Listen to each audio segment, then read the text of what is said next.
Hello everyone, आज की इस वीडियो में हम क्लास 4th के सब्जेक्ट एनवायरमेंटल स्टडीज़ के पीरियोडिक असेसमेंट 3 को सॉल्व करेंगे। तो आइए शुरू करते हैं। क्वेश्चन है multiple choice questions. Question is where does the train stop? Train कहाँ रुकती है? तो ऑप्शन है railway platform, port, wharf, airport. तो आंसर है option number A, railway platform. Next is Omana was travelling to Kerala by train. Omana जो है केरल के लिए ट्रेन से यात्रा कर रही थी। Suddenly it was very dark outside. अचानक से बाहर बहुत अंधेरा हो गया। बट आफ्टर सम टाइम, लेकिन कुछ समय बाद, इट वॉज ब्राइट अगेन, दोबारा से उजाला हो गया। What do you think? आप क्या सोचते हैं, आपको क्या लगता है कि क्या हुआ होगा? तो ऑप्शन है train was passing over a bridge, कि ट्रेन जो है एक पुल से होकर गुजर रही होगी। Train was passing through a forest, या फिर किसी जंगल से होकर गुजर रही थी। Train was passing through a tunnel, या फिर ट्रेन किसी सुरंग से होकर गुजर रही थी। या फिर नेक्स्ट ऑप्शन है there was power cut in train, या ट्रेन में बिजली चली गई थी। तो आंसर है option number C, train was passing through a tunnel. Next is from where did Omana's train left early in the morning? ओमना की ट्रेन सुबह को कहाँ से चली थी? तो यहाँ पर जो है ऑप्शन है कच्छ, गोवा, अंडमान एंड निकोबार, पंजाब। तो आंसर है option number A, Kutch. Question is read the following sentences carefully. यहाँ पर सेंटेंसेस दिए गए हैं, उन्हें ध्यान से पढ़िए एंड मार्क ट्रू और फॉल्स। यहाँ पर सही के लिए आपको ट्रू इट मीन्स टी लिखना है, एंड जो गलत है उसके लिए फॉल्स लिखना है या फिर एफ लिखना है।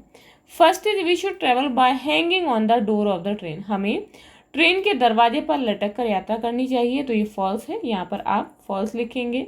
Next is we should prepare well before going on a journey. हमें किसी भी यात्रा पर जाने से पहले अपने आप को अच्छे से तैयार कर लेना चाहिए, तो बिल्कुल सही है, यहाँ ट्रू लिखेंगे। नेक्स्ट है we should keep our eyes close during the journey. यात्रा के दौरान हमें अपनी आंखों को, आइज को क्लोज रखना चाहिए, बंद रखना चाहिए, तो फॉल्स है। Next is Omana reached her grandmother's house at the end. सबसे एंड में, सबसे लास्ट में ओमना अपनी दादी माँ के घर पहुंची, तो ये बिल्कुल सही है, यहाँ पर ट्रू लिखेंगे। Now question is refer carefully to the ticket given below and answer the questions orally in writing. यहाँ पर जो है ये टिकट दिया गया है, इसमें से आपसे क्वेश्चंस किए गए हैं जिनके आंसर आपको इस टिकट से देख कर देने हैं। तो जैसे कि क्वेश्चन है what is the train number in the ticket? Ticket में ट्रेन नंबर क्या है? तो ट्रेन नंबर है 9037। तो यहाँ पर देखेंगे टिकट में ट्रेन नंबर कहाँ लिखा होता है, तो देख लेंगे ये है train number 9037। Next question is what is the date of commencement of the journey in the ticket? Ticket में जो जर्नी है उसके कमेंसमेंट की डेट क्या है? तो यहाँ पर देखेंगे टिकट में, यहाँ पर ये डेट है 24 दिसंबर 2006। तो यहाँ पर लिखेंगे 24 दिसंबर 2006। Next is what is the total distance of the journey in the ticket? Ticket में जो है यात्रा की डिस्टेंस कितनी है, टोटल डिस्टेंस कितनी है? तो कितनी है? 643 किलोमीटर। तो टिकट में कहाँ पर होती है डिस्टेंस? तो यहाँ देखेंगे, यहाँ पर है किलोमीटर, तो कितनी है? 643 kilometre. Now question is what is the birth number in the ticket? Ticket में जो है बर्थ नंबर क्या है? तो टिकट में बर्थ नंबर है 21 LB यानी कि lower berth, 22 upper berth, 23 sleeper berth. तो यहाँ टिकट में देखेंगे ये है 21 LB यानी कि यहाँ पर बर्थ नंबर है 21, lower berth 23 sleeper and 22 upper berth. तो आप जो है यहाँ से देखकर लिखेंगे। अब यह क्वेश्चन है गिव शॉर्ट आंसर एनी 3। यहाँ पर कोई से भी 3 क्वेश्चंस के आपको आंसर देने हैं शॉर्ट में। Question is which states did the train pass through to reach Kerala from Gujarat? Gujarat से केरल जाने के लिए ट्रेन जो है किन किन स्टेट्स से होकर गुजरी? तो यहाँ पर जो है आपको उन स्टेट्स के नाम लिखने हैं। तो आंसर है गुजरात से स्टार्ट हुई है ट्रेन, तो किस किस से होकर गुजरी है? महाराष्ट्र, गोवा, कर्नाटक और केरल पहुंची। अब यह क्वेश्चन है what are the things that you carry while travelling from one state to another? जब आप एक स्टेट से दूसरे स्टेट में ट्रैवलिंग के लिए जाते हैं तो आप किन किन चीज़ों को कैरी करते हैं, किन किन चीज़ों को ले जाते हैं? Make a list of related items. तो आप उन आइटम से रिलेटेड एक लिस्ट बनाएंगे। तो आंसर है जैसे कि चीज़ें ले जा सकते हैं, क्लॉथ्स कपड़े, फूड आइटम्स खाने पीने की चीज़ें, मेडिसिन दवाइयाँ, टिकट्स वाटर बॉटल्स पानी की बोतलें, एंटरटेनमेंट आइटम्स एट्सेट्रा यानी कि मनोरंजन के सामान आदि। Next question is what is a ferry. Ferry क्या है, गिव एनी टू यूजेस, इसके आपको तो यूजेस भी बताने हैं।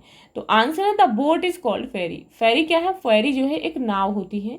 It is use to reach from one shore to the other in the water, ये जो है पानी में एक शोर यानी कि एक किनारे से दूसरे किनारे पर पहुंचने के लिए यूज की जाती है। It is also use for carrying goods, ये जो है गुड्स यानी कि सामान को कैरी करने के लिए भी इसका प्रयोग किया जाता है, यानी कि लाने ले जाने के लिए भी इसका यूज किया जाता है। Question is if there were roads full of water everywhere in the world, यदि पूरे वर्ल्ड में सभी जगह पानी से भरी हुई सड़कें होती, हाउ वुड वी ट्रेवल, तो हम कैसे ट्रैवलिंग करते। What else would have happen, और क्या हुआ होता। Tell your thoughts on it orally और इन राइटिंग, आप जो है अपने थॉट्स इस विषय पर लिखकर भी बता सकते हैं और ऑरली भी बता सकते हैं। तो जैसे कि आप इस तरीके से लिख सकते हैं as an example, if there were roads filled with water everywhere in the world, यदि पूरे विश्व में सभी जगह पानी से भरी हुई सड़कें होती तो we would travel by boat, तो हम बोट से ही ट्रैवलिंग करते। In that world there were only vehicles running on water, और जो दुनिया होती जहाँ पर केवल पानी से भरी हुई सड़कें होती, वहाँ पर केवल जो व्हीकल्स होते कौन से होते, केवल पानी पर चलने वाले ही व्हीकल्स होते, अदर कोई व्हीकल्स ही ना होते। तो आप इस तरीके से अपने थॉट्स को यहाँ पर शेयर कर सकते हैं। तो आप इस तरीके से अपनी असेसमेंट शीट को कंप्लीट करेंगे। तो मिलते हैं नेक्स्ट वीडियो में नेक्स्ट असेसमेंट शीट के साथ। If you like this video please like and share, and if you are new on this channel please subscribe the channel. Thank you.